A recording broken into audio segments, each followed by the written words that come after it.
Ayan po at tapos na po silang mag-harvest po ng mangga. Parang may aircon. Para po kami may aircon po natin ng patis. Parang mas masarap. Ayan po at ako po ngayon ay magluluto ng dinengdeng. Ayan po at pinapakuluan ko na po itong bunga po ng malunggay at nilagyan ko lang po ng sibuyas. Wala po itong ibang halo kundi talong at saka po itong laman po ng kamote. Ayan po at nahiwa-hiwa ko na. Sa ngayon po kasi dito ay grabe ang lamig. 3 gabi na pong ganito. Ewan ko po kung bakit sobrang lamig po ngayon. Medyo tanghali na rin po at grabe na pong tirik po ng araw. Pero grabe na rin po pa rin po namin yung lamig dito. Kaya po ngayon ay medyo mga masasama po yung mga pakaramdam po namin. Para po bagang yung aming pong ilong ay kala mo kung tuyong-tuyo. Sobrang lamig. Tsaka yung balat po namin parang yung hangin po niya iba. Ngayon po ay medyo po masama po yung pakaramdam ni Tito ninyo, kaya yun po yung request lang po niya. Kaya na po at medyo luto na rin po itong ating bunga po ng malunggay. Lalagay ko na rin po itong kamote. Wala po tayong ibang pampalasa dito kundi lalagyan lang po natin ng patis. Parang mas masarap po talaga yung mga ganyang kon kapag malakas ang hangin tapos may kasama pong lamig. Yan po at lalagyan din po natin ng unting bitchin para po may kaunting lasa.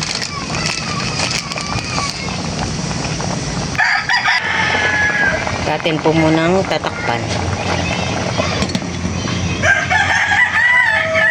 Mas masarap po sana ito kung bagoong. Ay sabi po ni Tito ninyo ay mas gusto daw niya pong patis lang daw po muna. At ayan po at malambot na rin po itong ating kamote. Lalagay ko na rin po itong talong. Talagang wala po talagang iba pong sahog, kundi purong ganyan lang. Ayan po at luto na po ating bulanglang po na bunga ng malunggay. Ayan po at naamoy ko na po yung bango. Siguradong pagpapawisan si Tito ninyo dito. Ito naman po ay kaunti lang po yung sabaw po natin at para po yung lasang-lasa po yung ating mga gulay na nilagay. Ayan po. Ganyan lang po talaga ang pagluluto. Wala pong ibang halo. Ayan po at kami po ay kakain na. At ayan po yung aming sarap. Gulay. Pero masarap. Hindi ko nakakahugas. Yung gulay mo. Binidyo ko yung Hindi ba ako nakakahugas? Kahit pa tayo.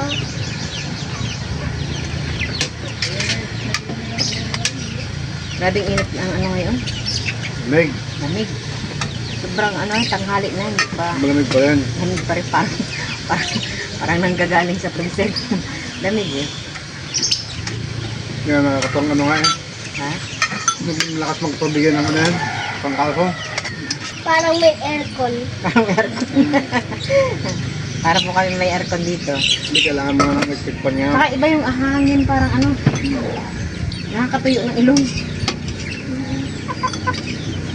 Yung alikuma, mas malamig sa hangin. Opo. Ako po din ay may piniritong daing na pusit. Kain po tayo. Ako po ay magkakamay lang. Masarap magkamay. Ako ayoko kamay. Bakit? Gusto kong kamay eh. Nagugas ka naman na, di ba? Ito po yung piniritong pusit. Maganda po partner din po ito sa mga bulang lang. Magtapos po ako kumamig, giduyan pa ako doon. Opo.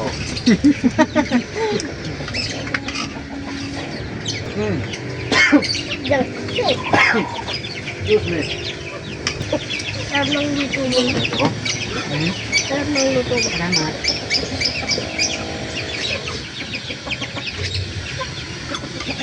tira din po kaming ginataan po na isda. Durog siya, no? Hmm. Yan po yung ulam po namin kagabi. Ginataan. Hindi po kanin. Tamis ng gulay, no? Parang ito din po kasi yung magbibigay ng lasa yung kamote. Sarap.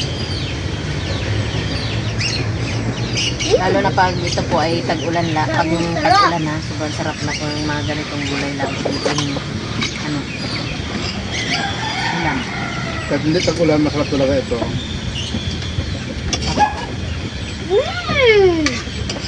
Sarap. Ng itlog o gulay. Itlog, yung kala ko gulay. Kain pa tayo. Kain. Nagsabi ako, kain ba tayo? Sabi ko ulit, kain po. Maganda nga yan, nag-ayaya ka. Malapit ng moving applicant yan. Nag-graduate na. Malapit na ako mag-calendar.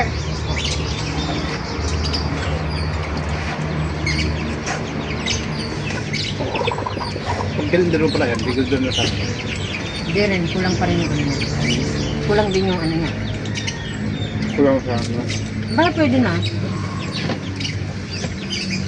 Kaya hindi ata, kailangan kasi mag-tinder siya, makapag-tinder siya.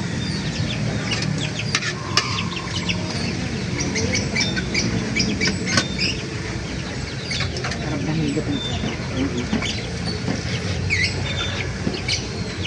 Nagugulat ako kanina sa'yo.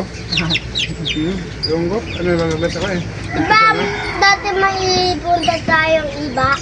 Di ba, ma? Oh, sige ba? Ah, sumayaw kayo? Sumayaw kami. Palo ka naman. Panalo. Panalo ka. Palo ka. Diba panalo ako, ma? Opo, Dati. sa pagkatpat, nanalo kayo.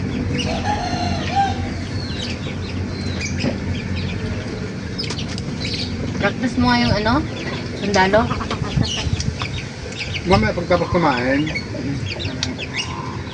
Pa-practice ka ulit na.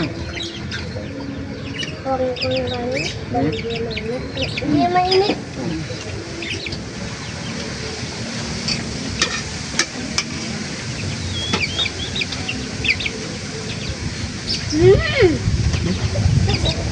Kumigop. One lang.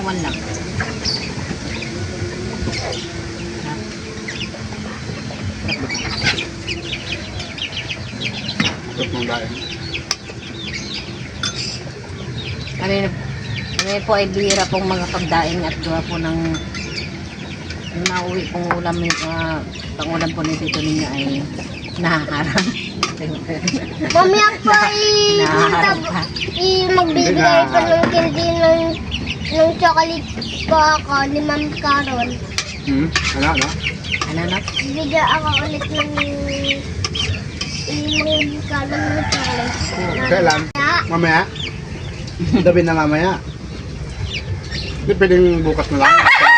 Sa na ano, linggo. Ah, Ken? Kanina ba galing balik-balik ba? Kaya na ba galing yun yung binigay sa'yo dati? Kay Ma'am Carol. Tama. Ang galing. Galing mo talaga. Baka nakabili ka mo din. Sarap. Ma, Doon Lamis ka lang? Uy, naubos ko yung ulam ko. Yung ulam ko. Doon sa may boundary ng Ha? po. Bayad ko saka ano, Paulo. Kaya ako ng kanin.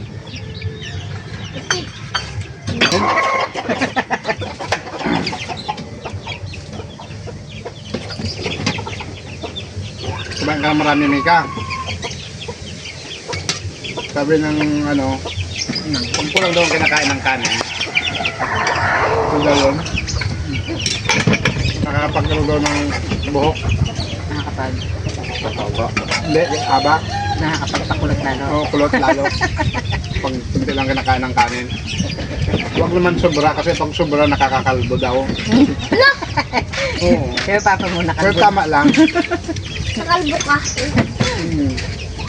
Kaya ako nakalbo eh. Ang lakas akong kumain. Ako na rin ako.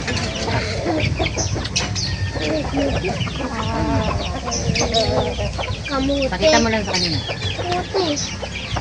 Kamuti gusto ko. Ayaw nito. Ako na lang mang kakain yan. Tabes? Kamuti. Ulit na yan. Ha? Masabi ko na yan. Sabi mo yan? Init na. Naalala ko eh. Hindi ko marunong kumain nito, di ba? Tamis na kasarap. Mainit eh. Kaya ayaw ko.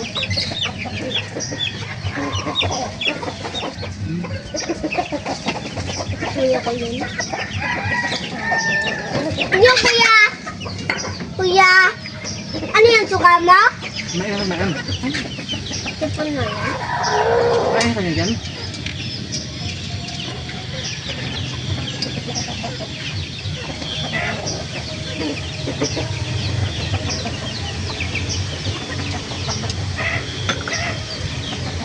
Kain ka pa. Kanin ka pa?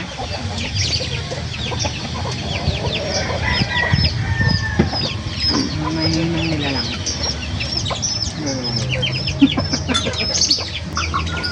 Pwede ka mag-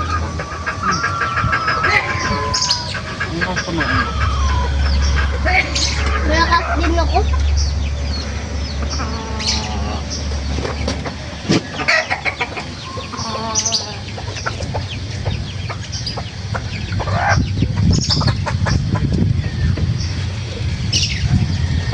Okay din bang masarap din yung pambarasa ng bagoong.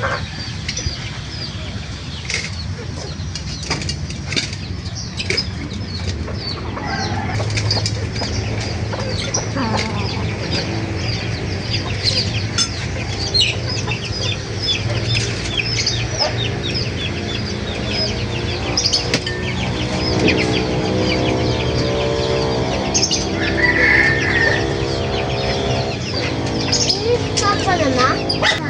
Ha? Nanonood mo? Na-subscribe. Opo. Marami talaga nanonood sa'yo. Kainin mo. Hindi sila manonood. Sabihin nila, tamad ka lang kumain ng kanin. Kaya dapat marami kang kain ng kanin.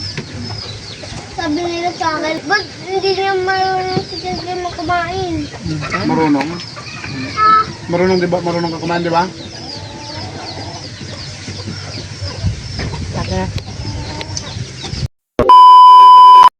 Tayan po at ako'y pupunta po dito po sa aking garden. At titingnan po natin yung ating ampalaya kung tumubo na. Bali tinaas ko po yung sako at gawa po ng para hindi po akyatin po ng kasi po marami pong palaka. Kaya tinaas ko po ito. Nakapulpulon-pulon po ito kaso nung napapansin ko at marami pong daga palaka ay tinaas ko. Tayan po at tumubo na po yung ating ampalaya. Ito po siya.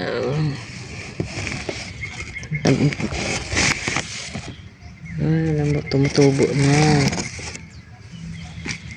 Dito din naman po ay hindi pa po nalabas. Pero nakikita na po yung kanyang pinakang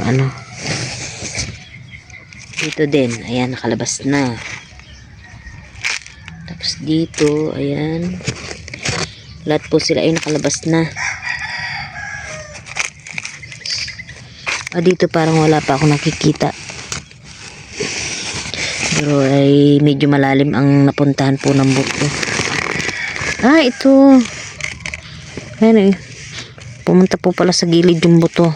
Pero tumataba na po siya. Siguro po ito ay palabas na rin. At ko po ulit sa lupa. Dito din po ay lumabas na.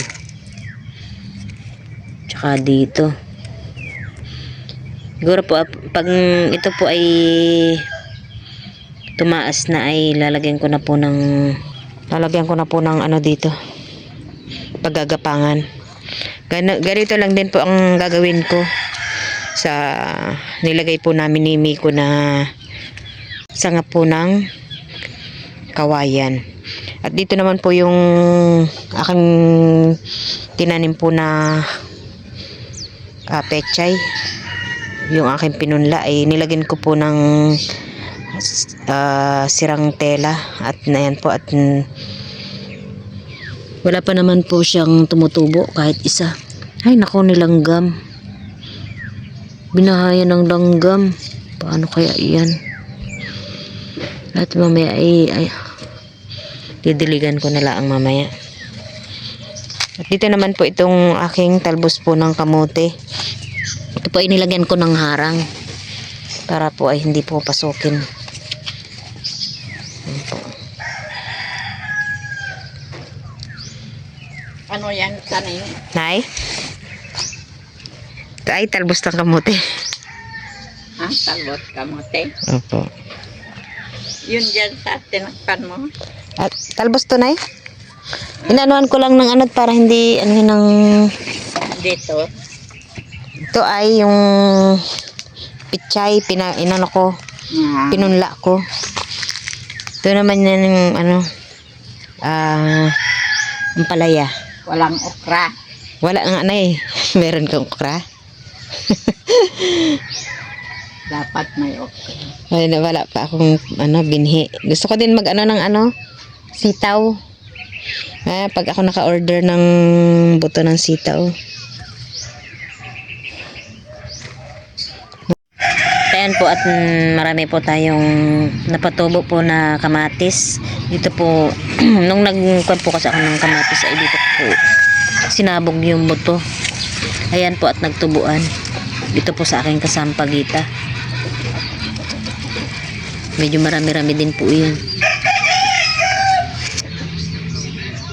Tapos na po palang harvest ito pong mangga po dito. Kakaunti lang po yung kanyang mga nakuha. Kasi yung ay talagang malalakas po ang mga hangin kaya ang dahil pong nagkakandalaglag.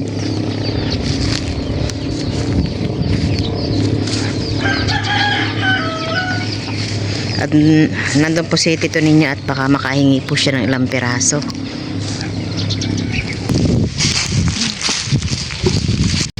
Ayan po at tapos na po silang mag-harvest po ng mangga. Medyo marami din pala, no? Mahangin kasi. Mahangin. Maglan. Dito lang po ito sa malapit po dito sa amin sa tapat. 2 puno lang ito. Yan lang po lahat ng mga na-harvest po niya. Lalaki nito, oh. Ito, ganda, oh. Ito. Oo. Ayan po yung magkakaiba pong size. Ano yan, pag malaki, Ito naman po ay may mga reject. mahal. Good stuff.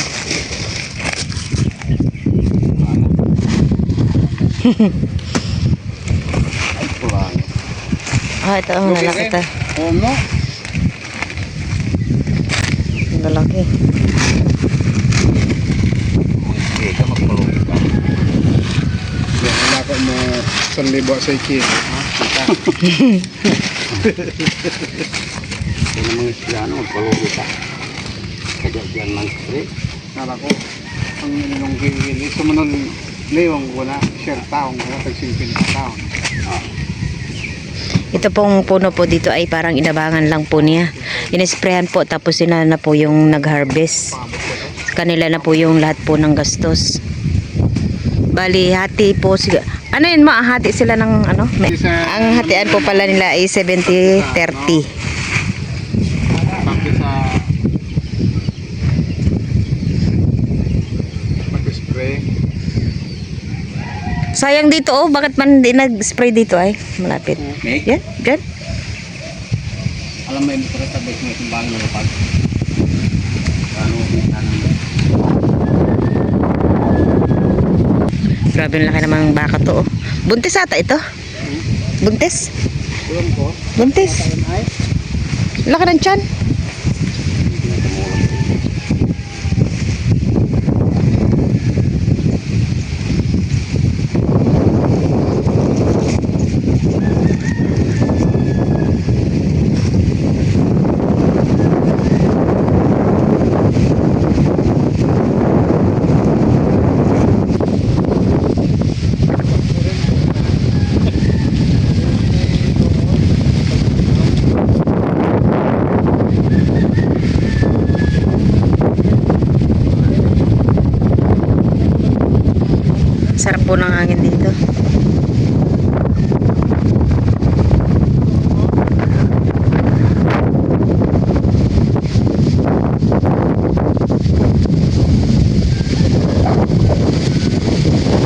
pa at nakahingi po sa tito ninyo. Oh, ayun pa. Ayun na. Ay, hindi ka pa. Oo, meron pa. Sayang naman to isa, nalaglag na. Ay, nakahingi po ng mangga.